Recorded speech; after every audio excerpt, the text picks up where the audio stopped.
Na po ay dumulog sa panalangin. Mapagpalang Ama, kami po ay nagpupuri, nagpapasalamat at dinadakila ang iyong banal na pangalan at binigyan niyo po kami ng iyong biyaya at pagpapala ngayong umagang ito upang mag-aral ng iyong mga salita. Nawa Panginoon ay maging kapakinabangan ang aming mga pag-aaral upang lalo ka naming maitaas, maparangalan sa aming mga buhay at makita ang aming tunay na katayuan sa iyong banal na harapan.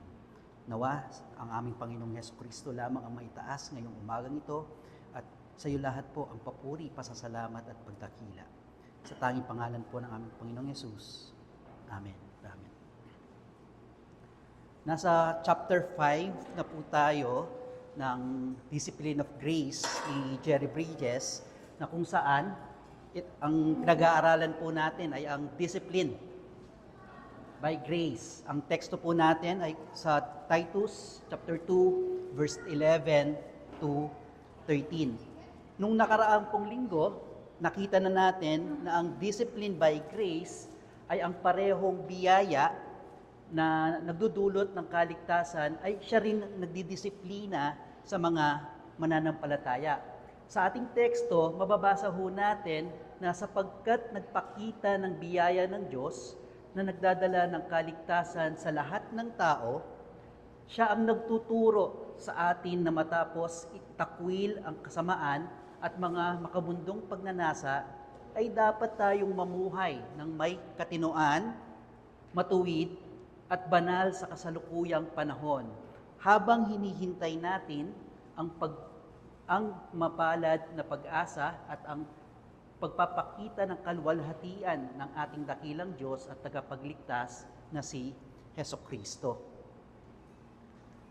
Nung nakaraang linggo rin, nakita natin na ang kaligtasan at ang pagdidisiplina ay hindi mapaghihiwalay. Ang isang patotoo ito sa ating teksto ay ang kaligtasan at ang spiritual na disiplina ay hindi kailanman mapaghihiwalay.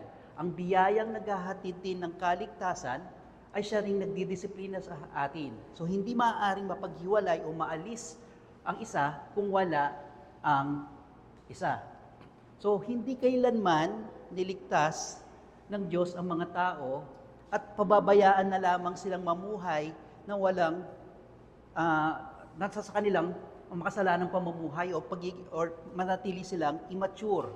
So ang kanyang inililigtas ay kanya ring dinidisiplina. So sa ating pagpapatuloy po ngayong umaga, ang biyaya ngayon ay nagtuturo sa atin na magsabi ng mga salitang no or teaches us to say no. Ang isa pang katotohanan na makikita natin sa teksto ay ang disiplina ay na binibigay sa atin ang biyaya na may negatibo at positibong aspeto. Ang magandang halimbawa ho nito ay tayong mga magulang ay tinuturuan muna natin ang ating mga anak sa kanilang mga maling pag-uugali. Pagkatapos, tinuturo po natin sila sa kanilang espiritual na katangian. So, kailangan natin ituruan ang ating mga anak sa kanilang pisikal na pag-uugali at sa kabilang banda naman, kailangan din natin silang turuan sa kanilang espiritual na larangan. So, itinuturo muna natin ang biyaya na tumanggi ang ating mga anak sa kakasalanan at sa makamundong hilig. Ang kasamaan ay karaniwang itinutumbas natin ng kasalanan tulad ng immoral, yung hindi tapat, ang pagiging malupit, o mapanghamak sa Diyos. So, isa sa mga responsibilidad nating mga magulang ay turuan ang ating mga anak sa kanilang espiritual na aspeto. Ang hindi maka-Diyos ay karaniwang paglalapastangan sa ating Panginoong Diyos. Ito ay ang pagwawalang bahala sa ating Diyos. Ito ay pagwalang pagsalang-alang sa Kanya, sa kanilang mga buhay. Binabaliwala ang ating mga anak, ang Diyos. So, kung tayo ay isang responsableng magulang, kailangan nating ituro hindi lamang ang kanilang maling pag-uugali, kundi dapat ituro natin ang kanilang espiritual na pag-uugali patungo or patungkol sa ating Panginoong Diyos. Ang kawalan ng takot sa Diyos ay ang isang malaking pagkakamali ng isang magulang sa kanyang anak.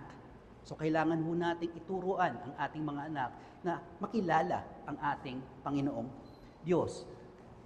Sinasabi ngayon ni Paul sa Romans 1:21 na kung saan nagmula lahat ng walang takot sa Diyos, sapagkat kahit kilala nila ang Diyos, siya ay hindi nila niluluwalhati bilang Diyos, ni pinasasamalamatan man, kung hindi naging walang kabuluhan ang kanilang mga pangangatwiran at ang mga puso nilang walang katuturan ay nagdilim.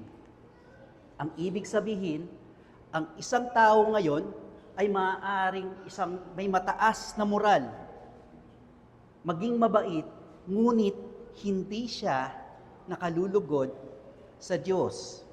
Actually nung tayo ay hindi pa mananampalataya, nakasanayan natin ang mamuhay na walang pagsalang-alang sa Diyos.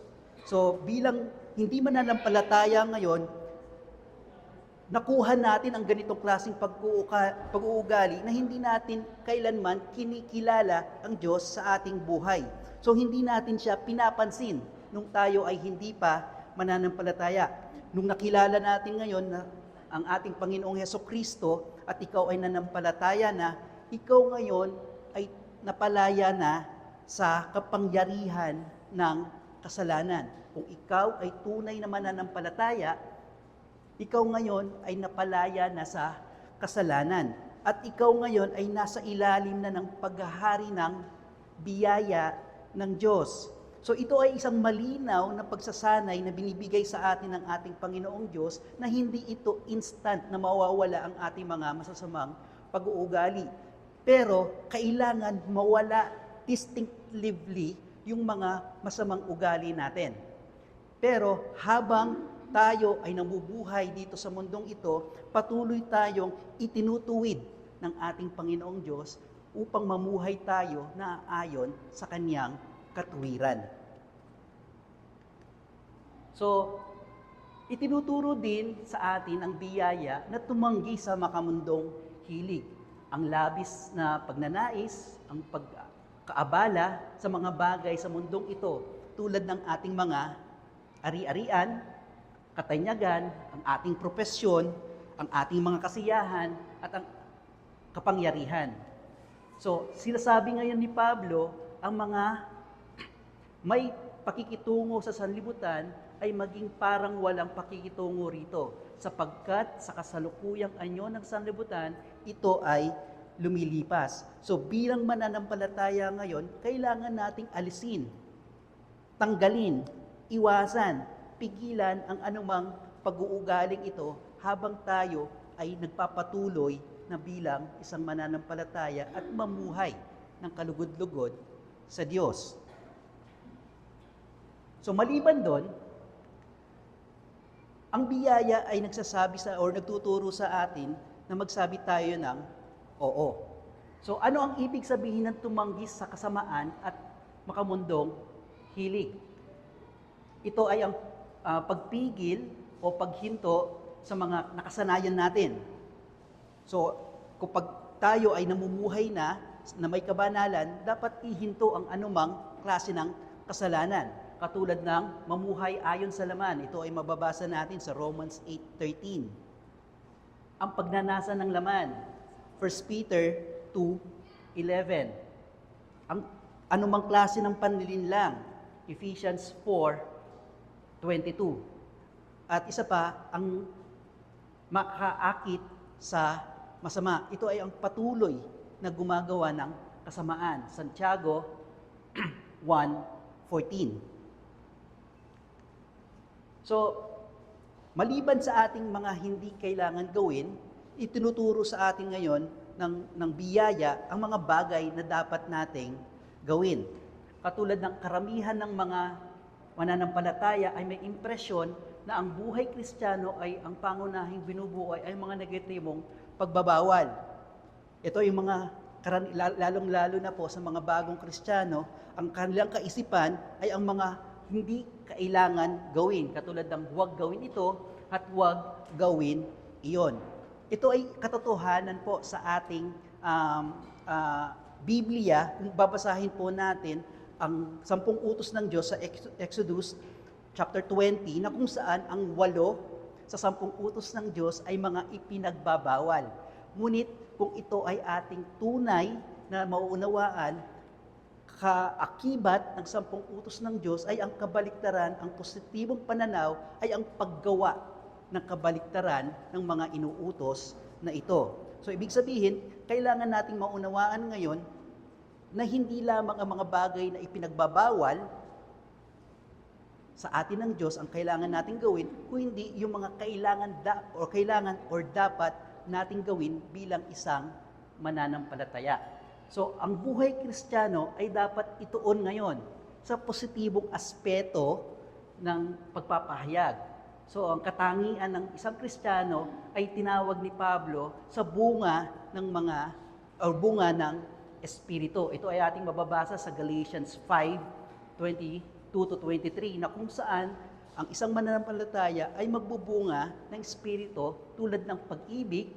So meron siyang kagalakan, kapayapaan, katiyagaan, kagandahang loob, kabutihan, katapatan, kaamuan, at pagpipigil sa sarili. So nagbubunga ngayon ang mga mananampalataya ng espiritual na katangian sa ating paglago bilang isang mananampalataya.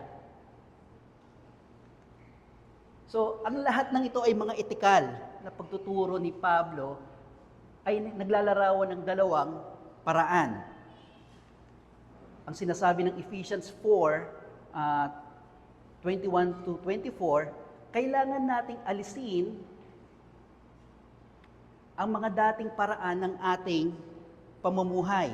Sa kabila noon, kailangan tayong magbihis ng bagong pagkatao. Maaari nating ihalin tulad ito sa isang gunting, na kung saan, kung isang blade lamang ang ginagamit natin, hindi ito epektibo. Kaya nga ito ay pinag-join sa gitna, pinagsama sa gitna, at kapag ginamit ang dalawang blade nito, ay mas epektibo sa kanyang disenyo. Ganon din sa ating pananaw ngayon, sa ating espiritual na paglago. Dapat sabay nating tanggalin ang ating mga masamang pagkatao at pinapalitan naman ngayon ng mga espiritual na pagdidisiplina. So hindi kailangan mawala ang isa nang wala ang isa. Ang ibig sabihin po, tayo ngayon ay dapat mamuhay na habang pinapakita ng Diyos ang ating mga masasamang pag-uugali, ay pinapalitan natin ngayon ng ating mga espiritual na disiplina. Ang nakakalungkot ho, may mga ilang mananampalataya na tila nakatuon ang kanilang paglago sa kanilang pag-alis ng mga masasamang ugali. Nakakalimutan nila ngayon na kailangan silang dapat gampanan. So, sa kabilang banda ngayon, ang mga ganitong mananampalataya ay nagiging mahirap at mahina ang kanilang paglago dahil hindi nila nakikita ang kanilang pundasyon sa salita ng ating Panginoong Diyos. Tiyak ngayon, nakikita nila ngayon ang isang paglago ay mga ipinagbabawal. Okay? So ganun po yung nangyayari sa mga ibang mananampalataya. Nakikita lamang nila ang kanilang sarili na alisin lamang ang mga malaling ugali nila at hindi nila pinapalitan ngayon ng mga espiritual na disiplina. Sa kanilang banda ngayon, sila ay nagiging mahina at marupok sa kanilang pamumuhay bilang Kristiyano. Sa kabila naman, may mga mananampalataya naman ay nakatuon naman sa mga espiritual na pagdidisiplina, ngunit hindi binibigyan pansin ang kanilang masasamang ugali. Ang nangyayari ngayon, nagpapatuloy sila na mamuhay sa kanilang kasalanan. So, hindi ngayon napoprotektahan ang kanilang moralidad bilang isang mananampalataya. Kaya sinasabi ngayon ni Pablo sa ating teksto sa Ephesians na kung saan na dapat ang isang mananampalataya ay maaaring dapat nating alisin ang mga maling pamamaraan natin at palitan ng bagong pagkatao.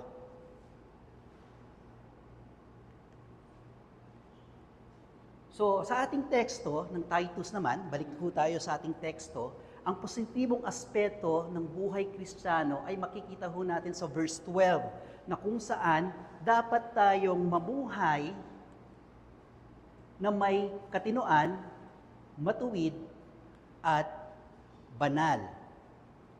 So, sinasabi ngayon ni Pablo, ang tatlong salitang ito ay ang pagpipigil sa sarili.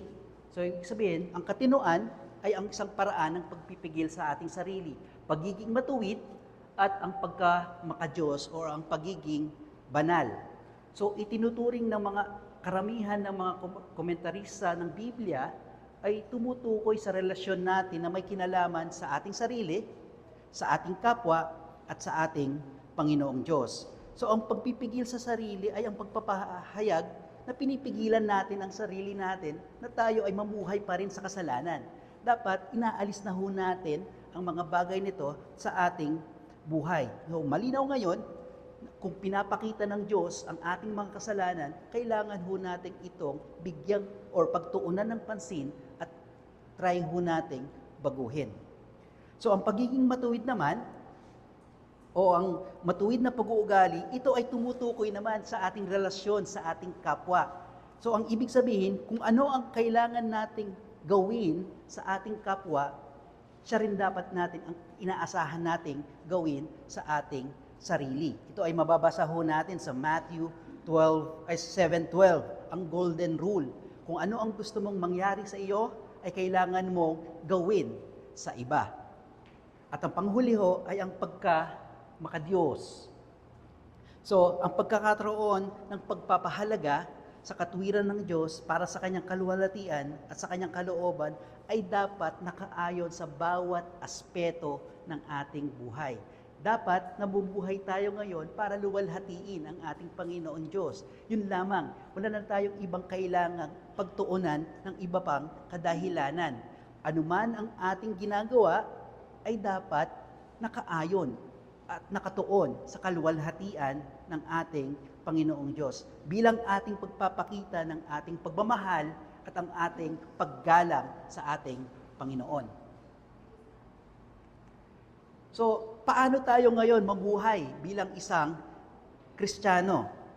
Ang sabi po ni Pablo, binuod ito sa tatlong direksyon ng mga tungkulin sa buhay Kristiyano sa tatlong salita: ang pagpipigil sa sarili, ang pagiging matuwid, at ang pagkamakadiyos. Sa konteksto na sa kanyang moral na paglalarawan ay ang nagliligtas na biyaya. Ito ay buong serye, kung babasahin ho natin, i-continue lang ho natin ang ating teksto sa Titus 2 from chapter 2 verse 1 hanggang chapter 3 verse 2. Ito ang sinasabi ngayon ni Pablo sa mga tagubilin kay Tito, na ang paraan ng praktikal na espiritual na mga pangangailangan ng mga iba't ibang grupo. So ibig sabihin, kung babasahin ho natin ang continuation po ng ating teksto, makikita ho natin kung paano mabuhay ang bawat grupo at bawat kasarian sa Biblia. Makikita ho natin ito para sa mga matatandang lalaki. Mababasa rin ho natin kung paano mamuhay sa mga matatandang babae, sa mga nakababatang babae at kabataang lalaki. Kung ikaw ay nagtatrabaho, kay Tito mismo, at ang panghuli at ang pinakamahalaga sa lahat ng mga mananampalataya.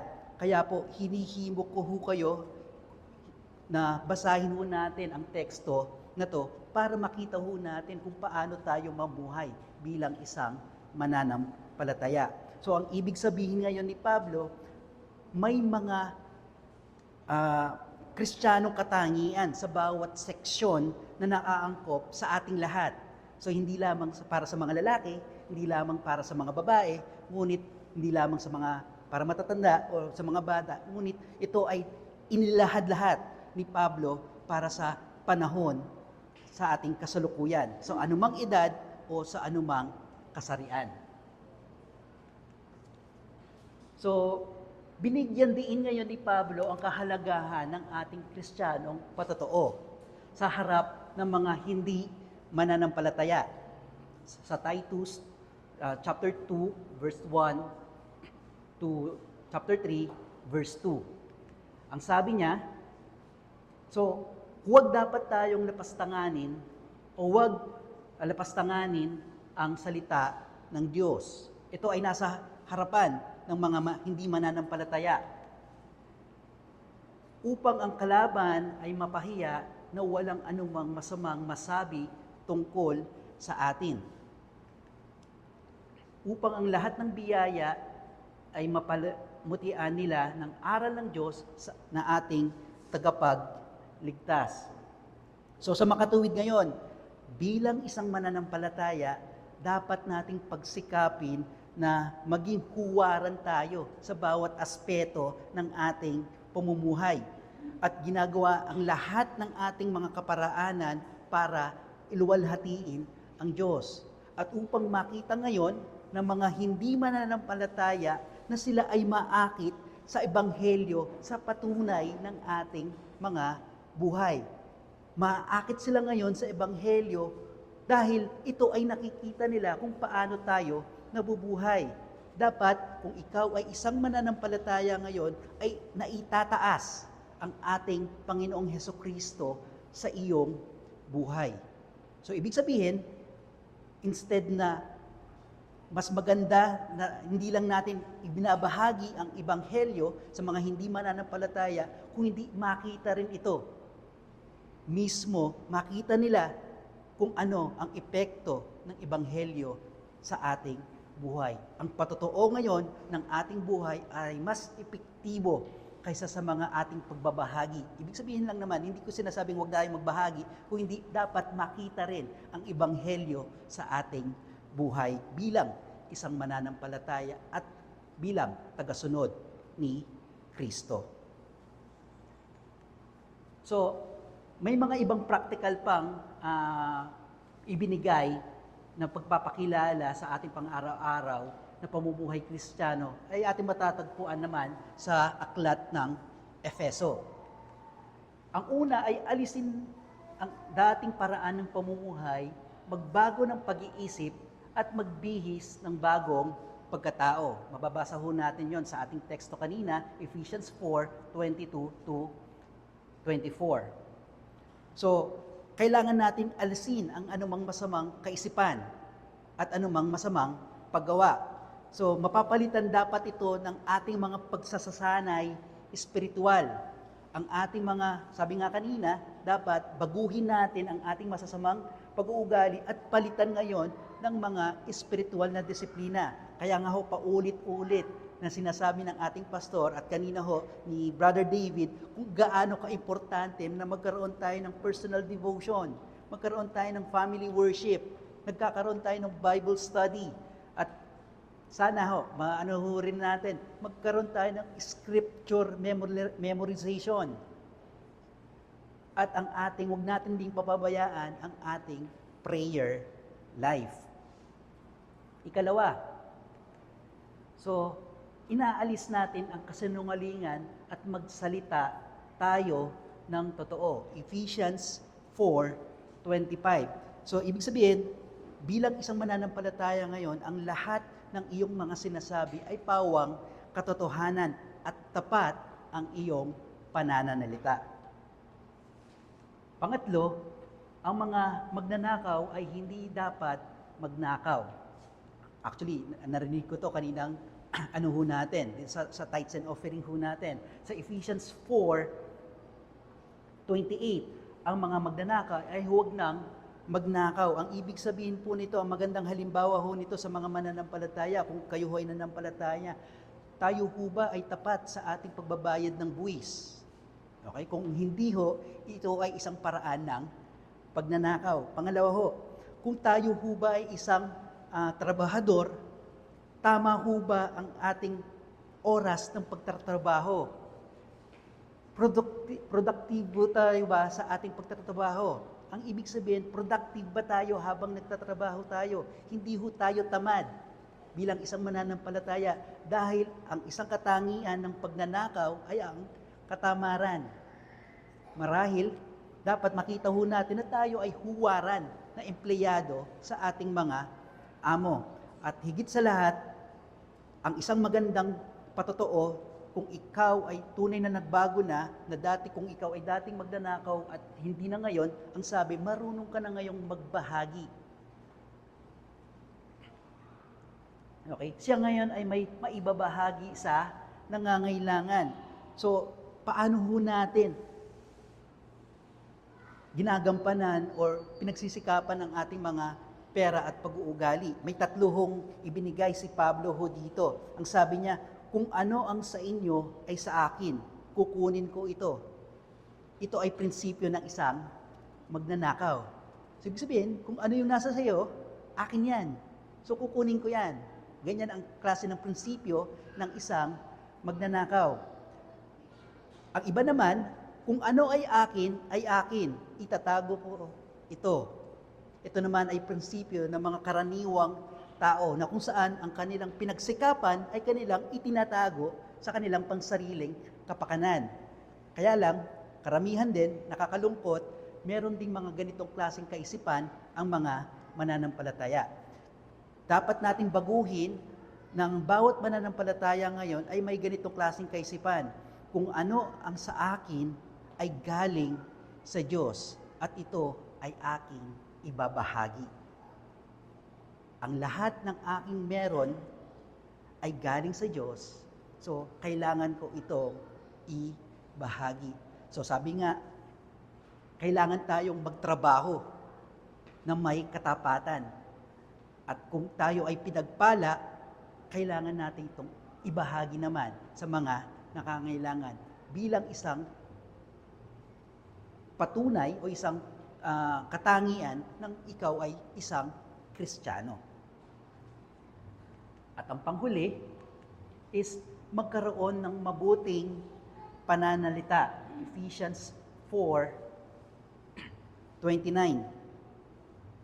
Na dapat nating ipagpaliban kung ano man ang uri ng ating hindi mabuting pananalita. Ito man ay bulgar, mapanghalay na pananalita, o hindi parating maganda ang ating mga pananalita. Isa pang paraan dito ay ang ating mga pagrereklamo. Nakakalungkot ang isipin na may mga Kristiyano, ang isa pang nangunguna, lalo na kapag nagtatrabaho, sila pa yung mareklamo. Okay? Hindi dapat nakikitaan tayo ng ganong klaseng katangian. Hindi rin dapat tayo nakakakitaan ng pagiging chismoso, pagiging chismis, at mga iba pa. Dapat lamang nating itaguyod ang ating pananalita na may pagpapatawad at sa isa't isa gaya ng pagpapatawad natin. Sinasabi ngayon ng Ephesians 4:37, ang lahat ng ating mga pait, galit, puot, pag-aaway at paninirang puri ng iyon ng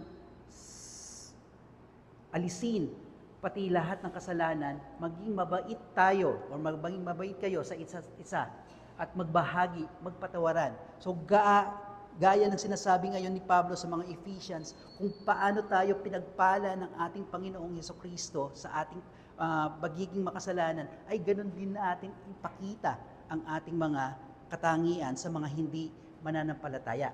Hindi dapat tayo nakakakitaan ng mga ganong klaseng mapait, galit at puot sa mga ibang hindi, lalong-lalo na sa mga hindi mananampalataya, dahil ito ay maibabalik sa ating mga pamumuhay.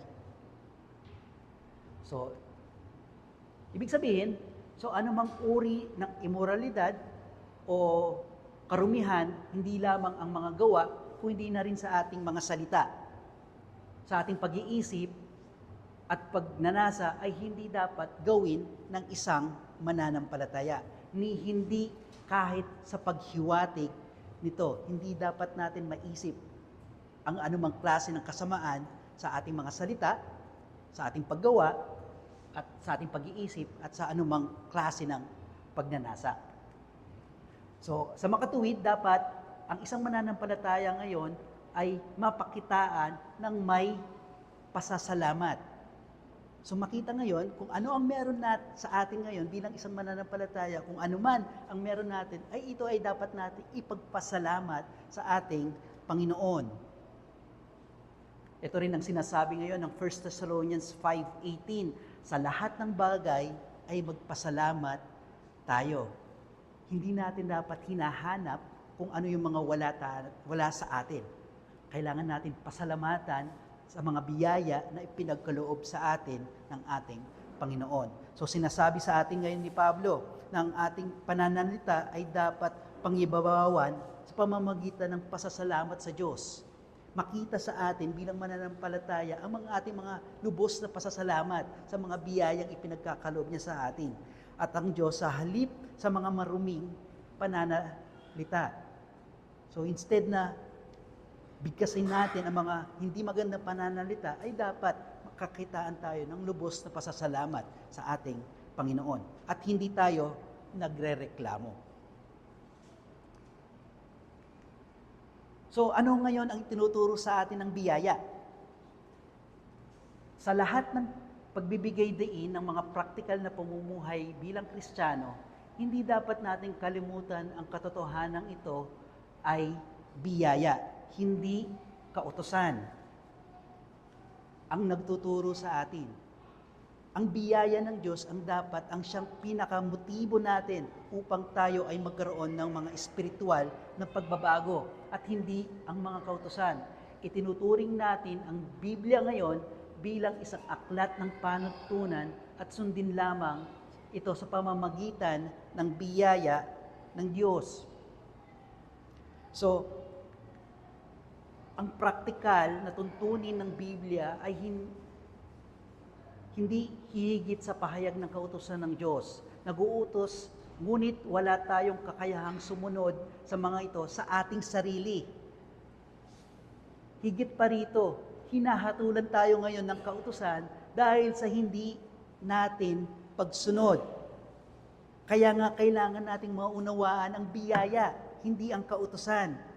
Ang biyaya ang siyang nagdidisiplina sa atin. Sinasabi ni Pablo ngayon, ito ang katotohanan ng na ang biyaya ang pangunahing pinupunto ng ating teksto sa Titus 2, verse 11 to 13, na ang Diyos sa kanyang biyaya at sa pamamagitan lamang ng kanyang biyaya ang siyang nagdidisiplina sa mga mananampalataya. So ang pagsasanay mula sa magulang ng Diyos sa kanyang mga anak ay batay sa prinsipyo ng biyaya at sa pangangasiwa sa larawan ng biyaya lamang. It is by grace that we are being disciplined. Yun dapat ho ang ating pinakamotibo, ang mindset bilang isang mananampalataya. Kaya tayo ngayon nagagawa ang ating mga espiritual na pagdidisiplina dahil ito ay biyayang ibinibigay sa atin ng ating Panginoon sa ating paglago sa kanyang kaalaman. So, ano ang tinuturo sa atin ngayon ng biyaya? Una, ay ang kapatawaran ng lahat ng ating mga kasalanan at ang walang pasubaling pagtanggap ng ating mga pagkatao sa pamamagitan ng pagbabayad salang gawain ni Hesukristo. Hindi sa ating mga sariling gawa. Kung hindi ito ay ginawa ni Hesukristo upang bayaran ang ating mga pagkakasala. Ang deserve ho natin, punishment. Sa impyerno ho tayo dapat. Kaya lang, ito ay biyaya ibinibigay ngayon ng Diyos sa mga mananampalataya, sa kanyang anak ay magkakaroon ng kapatawaran sa kanilang mga kasalanan. Pangalawa, ay ang pagpapalaya mula sa kapangyarihan ng kasalanan at ang nagbibigay kakayahan ng kapangyarihan ng banal na Espiritu at sa atin sa pamamagitan ng pagkakaisa natin kay Kristo Jesus. So nagkakaroon na tayo ng kalayaan. Wala na tayo ngayon sa law ng pagkakasala, kung ano ang kabayaran. Ito ay binayaran na ng ating Panginoong Hesukristo. Wala na tayo ngayon pananagutan sa kasalanan dahil ito ay lubos na binayaran ng ating Panginoong Hesukristo ngayon. So, ang pakikiisa natin sa banal na Espiritu ngayon ang nagpapatunay na ikaw ay namumuhay na ayon sa biyaya ng Diyos. So, ang ibig sabihin na ngayon, ang lahat ng kanyang pagtuturo o pagdidisiplina, lahat ng ating pagsasanay ay nakabate sa pangangasiwa lamang sa pagmamahal at ang ating espiritual na kapakanan na ibinibigay na biyaya ng Diyos para sa kanyang mananampalataya.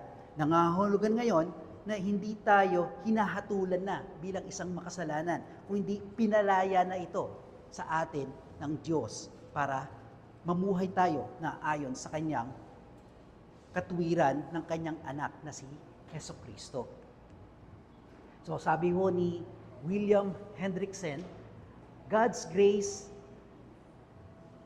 is His active favor bestowing the greatest gift upon those who have deserved the greatest punishment. Ang ibig sabihin po ito, ang biyayang Diyos ay ang kanyang aktibong pabor na pinagkakaloob sa pinakadakilang regalo sa mga karapat-dapat sa pinakamabigat na kaparusahan. So ang tanong ho sa atin is, paano ho ka dinidisiplina ng ating Panginoong Diyos? Ito ba ay batay sa pamamagitan ng kautusan o ito ba ay sa pamamagitan ng biyaya? Ang Diyos ba ang nagdidisiplina sa inyong buhay sa pamamagitan ng kanyang biyaya? Paano mo ito napapansin sa iyong sarili bilang isang mananampalataya? Paano ka tumugon ngayon sa kanyang pagdidisiplina? Tinanggap mo na ba ang kapatawaran ng kanyang biyaya? Kaya kung meron po akong kinakausap po dito na hindi pa nananampalataya sa ating Panginoong Hesukristo, ay sinasabi po ng Biblia na hindi ka babait. Ikaw ay isang makasalanan. At ang iyong kasalanan ay may kabayaran. Kaya ho, ang sabi ng Biblia, ang kabayaran ng kasalanan ay ang kamatayan. Ngunit ang kaloob ng Diyos ay walang bayad na buhay sa walang hanggan kay Kristo Jesus na ating Panginoon. Kaya ang panawagan po ng Ebanghelyo ay manampalataya ka sa ating Panginoong Jesus para sa iyong kaligtasan. Kaya kailangan po nating siyasatin ang ating sarili na kung saan nabubuhay ba tayo ayon sa biyaya ng Diyos o ayon lamang sa biyaya ng Diyos.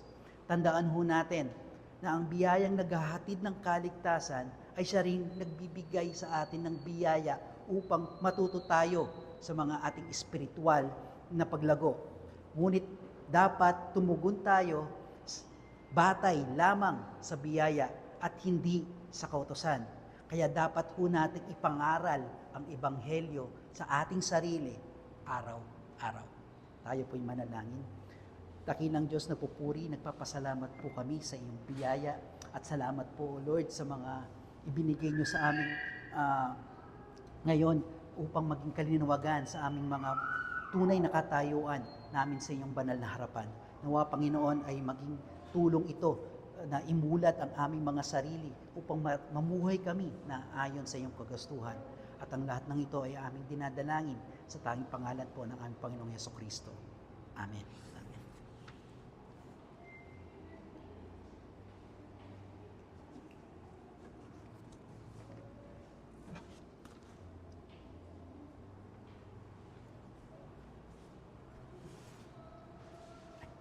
Ay, sorry. Mali.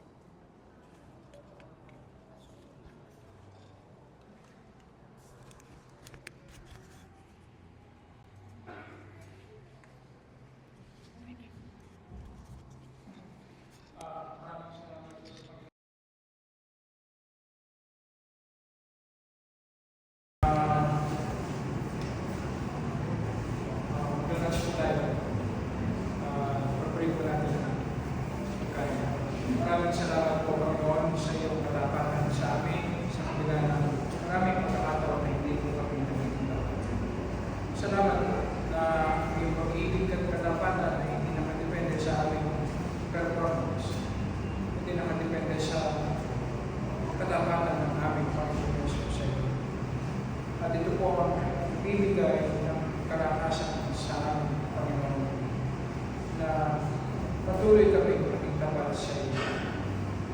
At nagpapasalamat po kami sa pagkain na binibigay mo sa amin upang magkaroon ng kalakasan ng aming physical na pangangatawan.